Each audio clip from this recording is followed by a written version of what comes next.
Hello everyone. So in this video we are going to talk about the lipid metabolism. This is the first video in the series of lipid metabolism. This can help you in exams like CSIR NET and MPPSC, UPPSC assistant professor jobs. So let us start with what is lipid metabolism and how it happens, the lipid oxidation. Okay. So lipids are vital for cell structure and function. Lipids are hydrophobic and non-polar in nature. They are highly reduced and hydrophobic, which means they hate water and stay away from water. They are also non-polar in nature and differ from the rest of the macromolecules and are unique in their action. They constitute around 15 to 20% of the body weight in humans. This is because triglycerols are the most abundant lipids present in the body. Okay, so the triglycerols are the lipids that are present in the body in the most abundant type. Now, most triglycerols, also called neutral fats, are stored in adipose tissue and serve as energy reserve for the body. These are also called natural fat and are stored in adipose tissue.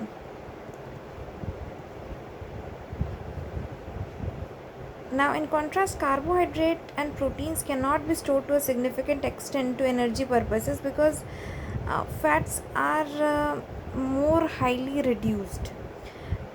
I'll show you the difference. These are the triglycerols and these are the glycogen. So because they are highly reduced and non-polar hydrophobic, they reduce the internal space they require by removing the water. Because they are hydrophobic, they remove all the water from the molecules and are very highly reduced. They can be stored in a very little space, a high amount of energy, right? So they are anhydrous, without water, devoid of water, and yield almost 9 kilocalorie per gram. In per gram of triglycerol we get 9 kilocalorie of energy, while glycogen needs water to be stored. They are less reduced and polar, which means they love water and they bond with water, right? So when something bonds with water, its weight obviously increases. So storage format is hydrated. 1 gram of glycogen binds to 2 gram of water. So for storing 1 gram of this glycogen, the weight will put on is 3 gram actually, because 2 gram of that will be water.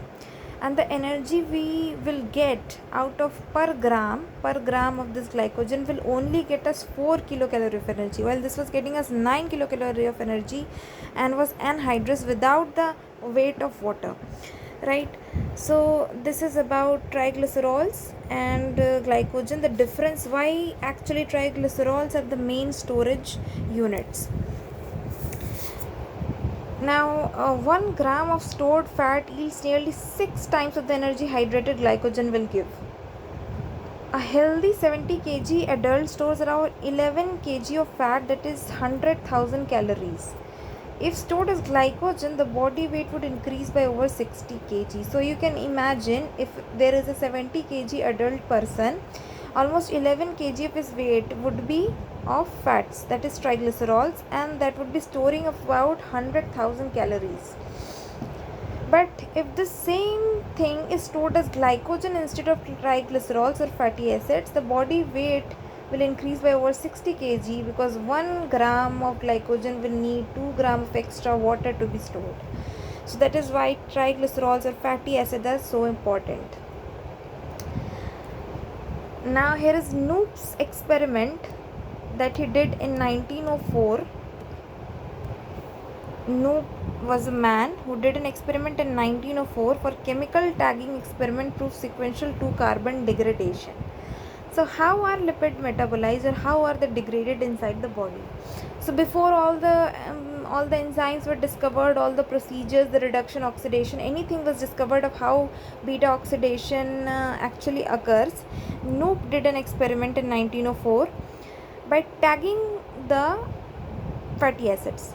For example, what he did was he fed the dogs fatty acid, right, labeled with the terminal omega carbon with a benzene ring. So for example, this is the fatty acid, right? So this is the alpha carbon, the beta, gamma, whatever, and we come to omega, the last carbon, that is omega. This is tagged to a benzene ring.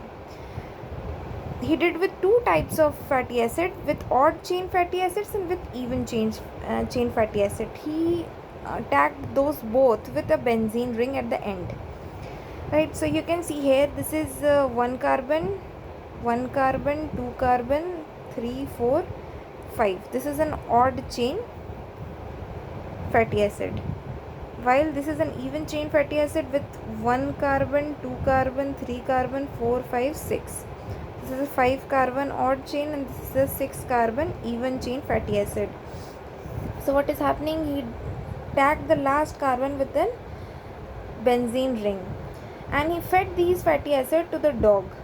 After he fed this to the dog, when the dog ate it, digested it and excreted, he took the excretory material and checked what type of fatty acid was there.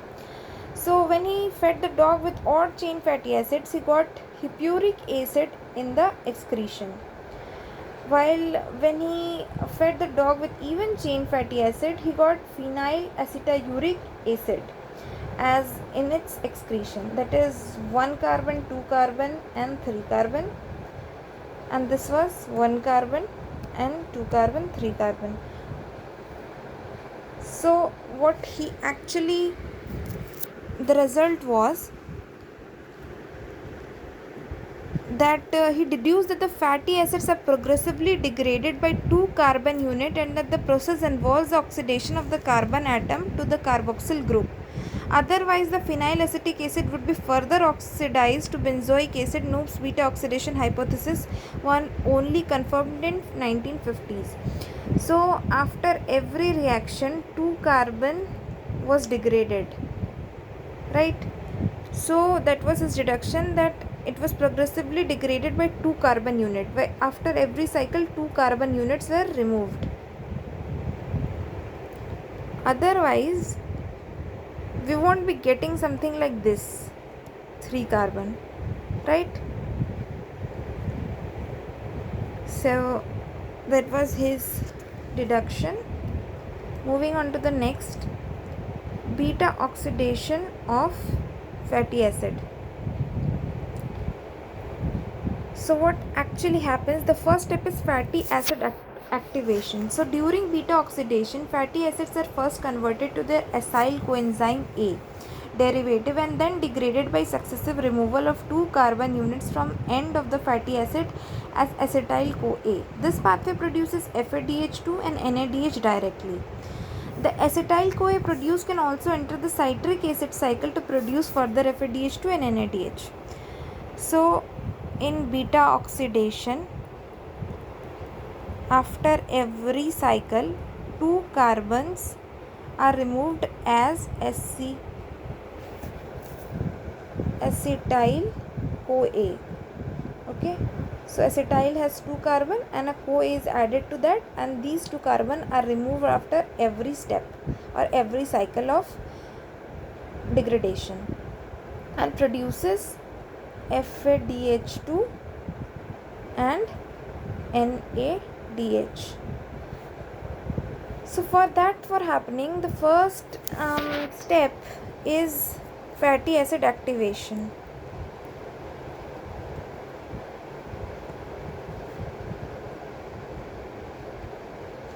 Fatty acid activation is the first step for beta oxidation.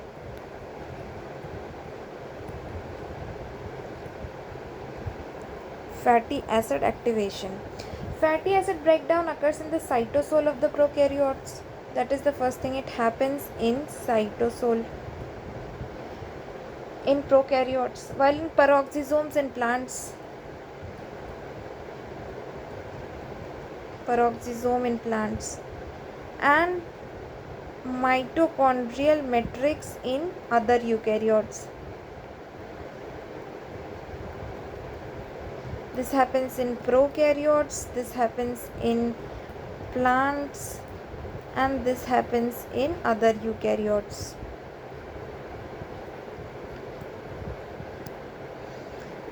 Now before entering the mitochondrial matrix, the fatty acid is activated to forming a thioester link with coenzyme A. So like I said, two carbons are removed by each cycle as acetyl CoA. So CoA needs to be linked to the fatty acid. So that is the first step. Fatty acid is linked to coenzyme A by a thioester linkage. Thioester linkage means there is an S sulfur involved. As you can see, acyl CoA, there is an sulfur and there is coenzyme A attached to it. This process requires an ATP which is converted to AMP and PPI is removed. So because generally when ATP releases PI, it forms ADP. Here PPI is released, which means two high energy phosphates have been released. ATP is cleaved to AMP, equivalent to utilizing two ATP molecules. And after this process, the elimination of PPI occurs instantly by inorganic pyrophosphatases to make the activation reaction totally irreversible. This PPI is immediately degraded, right? So this reaction cannot go backwards. This is an irreversible process where fatty acid forms a thioester linkage with coenzyme A. The enzyme used in this process is acyl CoA synthetase, also known as thiokinase. So there are three types of thiokinases or acyl CoA synthetases: the long chain thiokinases, the medium chain thiokinases, or the short chain thiokinases. If we require to break down a long chain of fatty acid with 10 to 20 carbon, then this type, or if the carbon chain is 4 to 12, this, and if it's short, less than 4 carbon, then the third type is used. Moving on, the reaction occurs in two steps, okay, and also requires Mg2 plus. Now after the fatty acid has been attached to coenzyme A, which is also known as its activation, fatty acid has been attached to a coenzyme A. This is also known as its activation of fatty acid. So then comes the next process, that is transport of acyl CoA into mitochondria. Like I said before, beta-oxidation happens in mitochondrial matrix, and that fatty acid coenzyme A is formed in cytosol. This needs to enter the mitochondria. So that is the next step. A carnitine shuttle that mediates the transport across the impermeable inner membrane. A carnitine shuttle is required for the acetyl CoA or acyl CoA to enter into the mitochondria. So this is the cytosol, this is the mitochondrial matrix. There is two membranes, okay, and in the cytosolic pool there is acyl CoA. Now this cannot directly enter inside the mitochondrial membrane. So what happens is that CoA is removed and there is a molecule called carnitine. This carnitine is attached to this acyl group. So at first it was acyl CoA. CoA is removed and acyl carnitine is produced. This acyl carnitine can then be transported inside the mitochondrial matrix, right?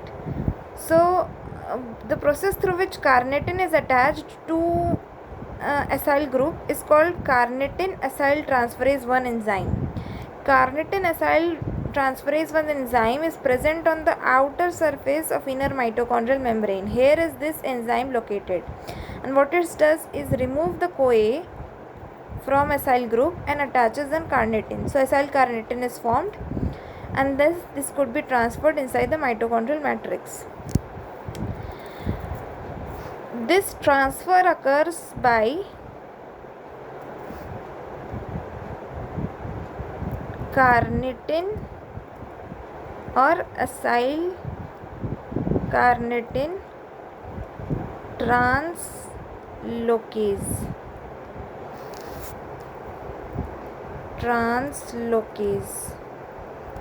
Right, so this enzyme is carnitine or acyl carnitine translocase that lets the acyl carnitine enter inside. Once acyl carnitine is inside, there is another enzyme called carnitine acyl transferase 2. Outside it was carnitine acyl transferase 1. Inside there is carnitine acyl transferase 2. This does the opposite of this one. This one attached carnitine to acyl. This one removes the carnitine from acyl group. So carnitine is removed and acyl CoA is once again formed. CoA is attached to acyl group once again. So that is the function of carnitine acyl 2. Once acyl coenzyme A has been formed inside the mitochondrial matrix, it can undergo the rest of the process of beta oxidation. Again remember, this translocase enzyme is called carnitine acyl carnitine translocase because for one, this translocase translocates the acyl carnitine and also lets the carnitine be removed and go back inside the cytosol. So this is carnitine acyl carnitine translocase.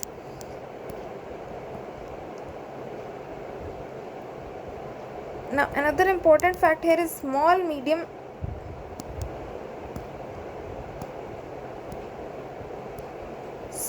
medium chains less than 10 carbon diffuse freely through the mitochondrial membranes. If this is less than 10 carbon chain fatty acid, it can easily go inside through diffusion. If it is longer than that, long chains require the specific 3-part transport mechanism that involves carnitine, etc., maintaining strictly separate cytosolic and mitochondrial coenzyme pools. Moving on to the next is the beta oxidation sequence operates as cyclic 4-stroke enzymatic enzyme.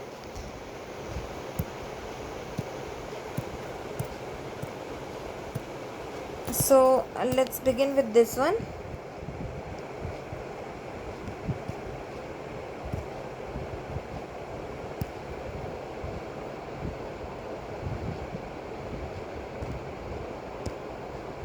Okay, so what we actually have in beta oxidation proper,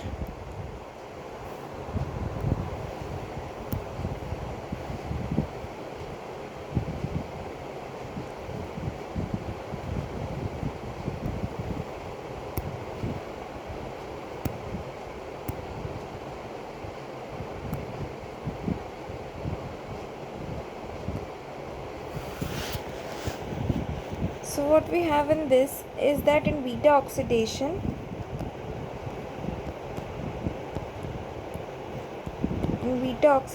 process, there are 4 steps in each cycle.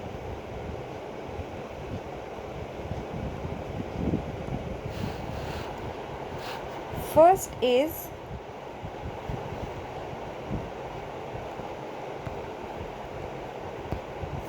is oxidation,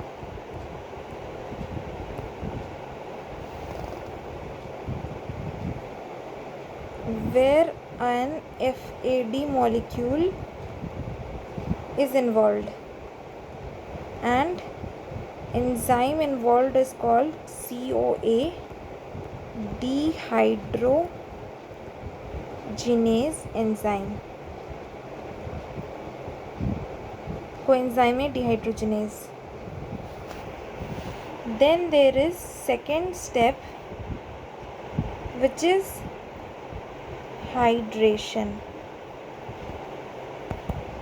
Hydration involves an enzyme called enoyl CoA hydratase, and an H2O molecule is added. Then there is third step called again oxidation. The first was oxidation, second was hydration, the third is again hydration, where beta hydroxyl CoA dehydrogenase is the enzyme involved. And this time, instead of the first oxidation that used a flavin or FAD dependent enzyme, an NADH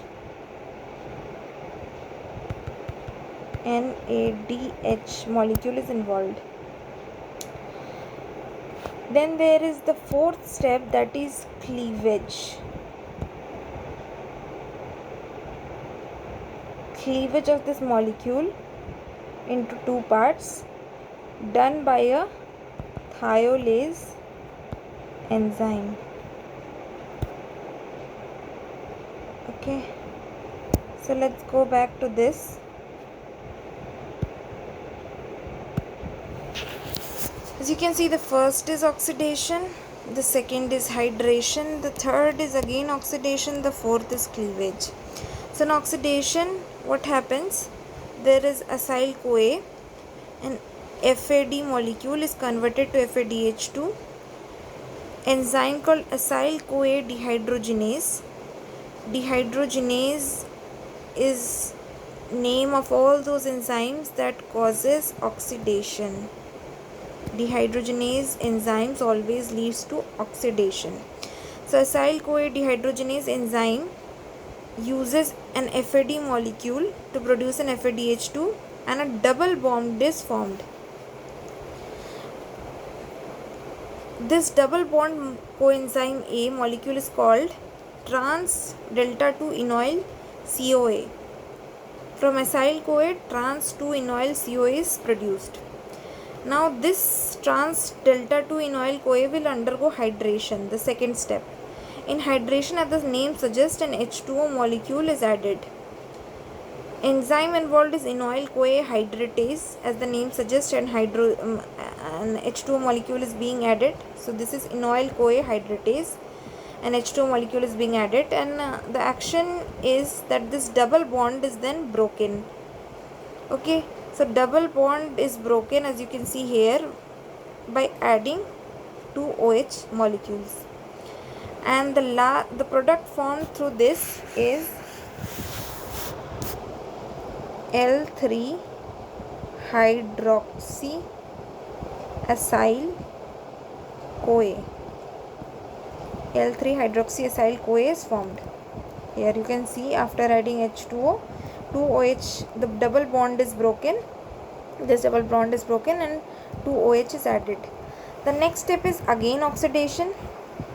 Here this molecule will undergo oxidation by hydroxyacyl CoA dehydrogenase. Again there is dehydrogenase involved, which means oxidation is going to happen.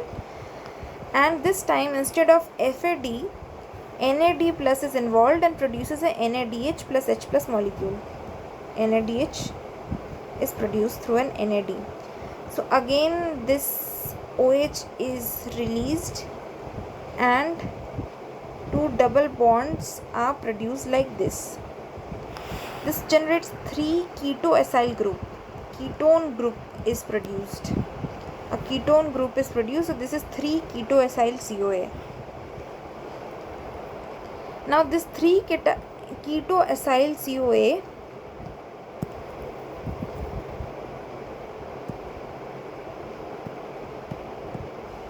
this 3 keto-acyl CoA undergoes cleavage, that is thiolysis, will break down into two molecules. One will liberate the acetyl CoA, and acyl CoA shortened by 2 carbons. So like I said, every beta oxidation cycle releases 2 carbons as acetyl CoA. So you can see here the last step, the cleavage of thiolysis liberates one acetyl-CoA which has 2 carbons, and the whole fatty acid chain once again, the acyl-CoA, that is less of 2 carbons now. For example, it was 16 before. After this cycle there will be only 14 carbons left. So this cycle goes on and on, again and again, over and over again, until the last is done. So first is oxidation, where a double bond is created by FAD plus and acyl-CoA dehydrogenase enzyme. The product formed is trans delta 2 enoyl CoA. This trans delta 2 enoyl CoA undergoes hydration and produces L3 hydroxyacyl CoA, and H2 is added through enoyl CoA hydratase enzyme. After that, once again oxidation happens. This L3 hydroxyacyl CoA undergoes oxidation by hydroxyacyl CoA dehydrogenase enzyme, and NAD molecules produces NADH and generates 3 ketoacyl CoA. This 3 ketoacyl CoA undergoes cleavage then, or thiolysis, and is broken down into 2 molecules. The first is acetyl-CoA, that is released, the degraded 2 carbon, and the acyl-CoA shortened by 2 carbons. This is the whole process of beta oxidation. Now the complete degradation of palmitoyl-CoA requires 7 cycles of cleavage. The complete degradation of palmitoyl-CoA requires 7 cycles of cleavage. This is because palmitoyl has 16 carbons. So the first will remove 2 and produce 14. Then they will remove 2 again, 12. Then 10. Then 8. Then 6. Then 4. And the last step, the 4 will be broken down into 2 molecules. So this will be only in one step. So total 7 cycles will be required. 1, 2, 3, 4, 5, 6 and 7. So 7 steps will require to break down palmitoyl-CoA that has 16 carbons. As you can see, the first cycle has acetyl-CoA, then again acetyl-CoA, first cycle, second cycle, third cycle, then fourth cycle, fifth cycle, sixth cycle, 7 cycle will produce these 2. The last cycle splits the 4 carbon acyl-CoA into 2 molecules of acetyl-CoA. Therefore, a 16 carbon saturated acid chain only requires 7 rounds of degradation, not 8. Now the whole reaction is here.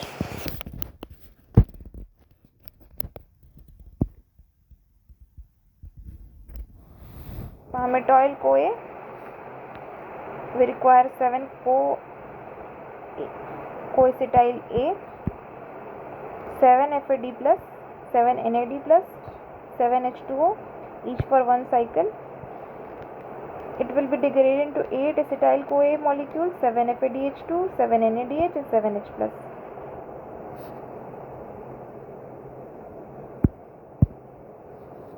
Now here we are for the next slide, which tells us the palmitate balance sheet auditing the 106 ATP as net energy yield. So on degrading one palmitic acid or palmitate, 106 ATP is produced. How? Let's see. So for the first 7 FADH2 will be produced, because in each molecule, each cycle, 1 FAD is converted into 1 FADH2, and since there are 7 cycles, 7 FADH2 will be produced here.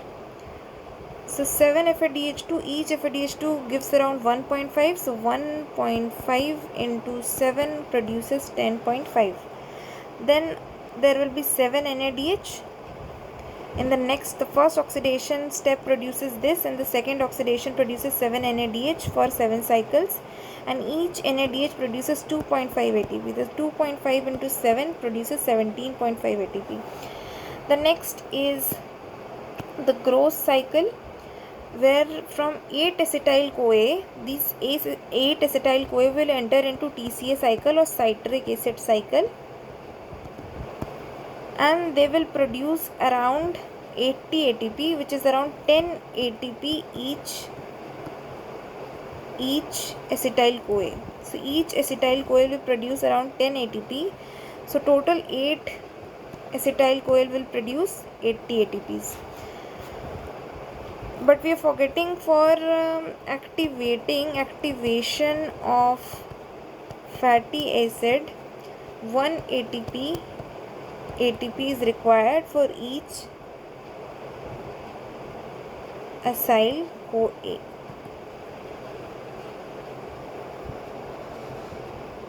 So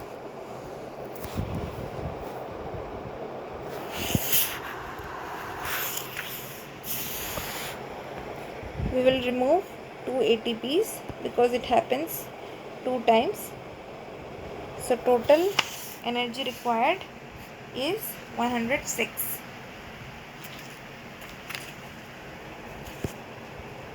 So that's all for this video. Thanks for watching. Please like, share and subscribe the video.